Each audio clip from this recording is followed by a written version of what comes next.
Hiya, good afternoon, morning, or afternoon, evening in different countries to all you people out there in different time zones. Right, I'm going to start on my next paragraph of the creeds of the church were not just statements of the faith, and this is from Maricon's Testamentum of the Maronite believers. Alright, and the history of it. Alright, the creeds of the church were not just statements of the faith, they became necessarily in reaction to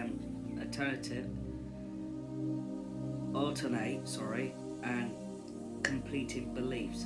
Some scholars, such as author C.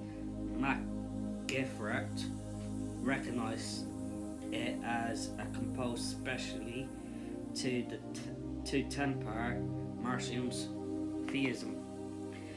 Alright. Scholar Ada van Harnack also represented Marcion as an indirect creator of the Catholic Church. This characterization mainly refers to the Roman Ecclesia's response to Marcion's evangelism. The rapid growth of the Maronite churches across the Roman Empire in the first 2 decades of the 2nd century, motivated by the presbytery of the Roman congregation to form a more comprehensive hierarchy and outreach.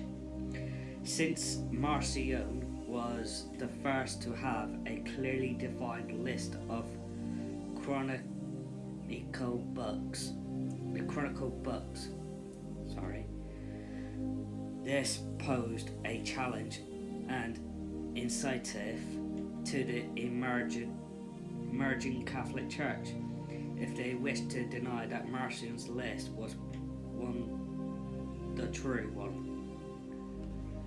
It was incumbent on them to define what the true one was. The expansion of the phrase of the New Testament canon thus began to response to Marcion proposed limited canon, because it was only one gospel, one heart chakra, I believe. Accusation of God Gnosticism is my next paragraph. The evangelist Marcion was not a God Gnostic as claimed by his enemies, but he was a well-educated evangelist engaged in evangelizing the Gentiles within the Roman countries, especially those bordering the Mediterranean.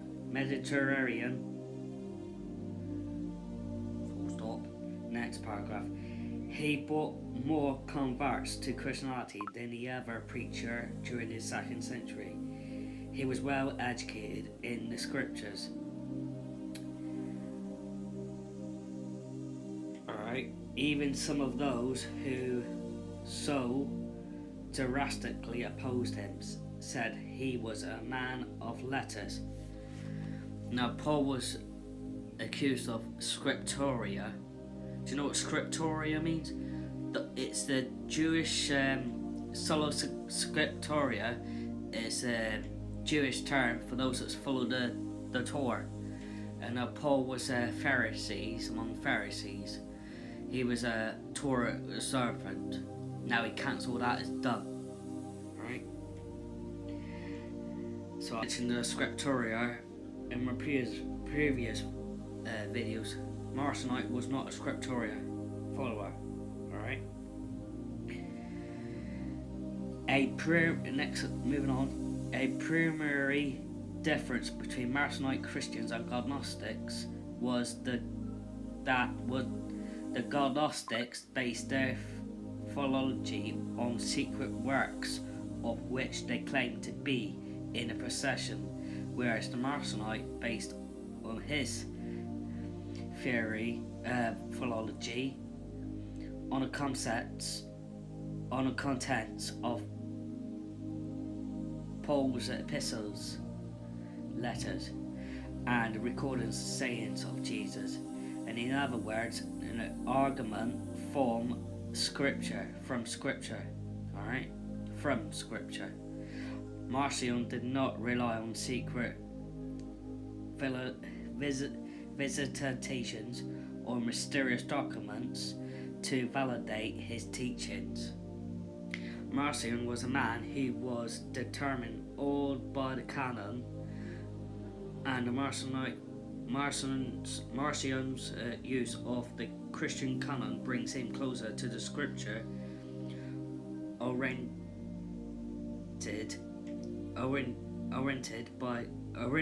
Christianity of the great councils than it does to the myth-oriented Gnostics. Marcion sponsored an open Christianity that meet in churches. The Gnostic affirmity or group identity was a secret bond that transcended the local Christian congregations. Marcion preached the gospel to all, alright? To all. While the Gnostic glorified their elite status by carefully regarding the deepest of their inspired secret. Now, I have nothing against Gnosticism. There's different kind of Gnostics here. Alright, Marcion had practical and official interests. The Gnostic interest was philosophical and argumentative. Love for the Gnostics was generally only their conscious desire to return to the highest heaven in the company with their friends. Marcions recognized Christ's great mission as a journey of compassion to this lost world, to the lost world.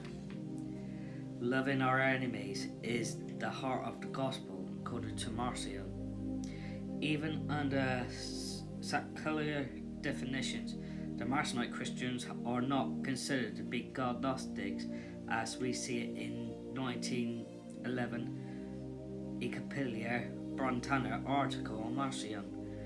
It was no more the school for the learned, disclosed no mysteries for the privileged, but the sought to lay the foundation of the Christian community on a pure gospel.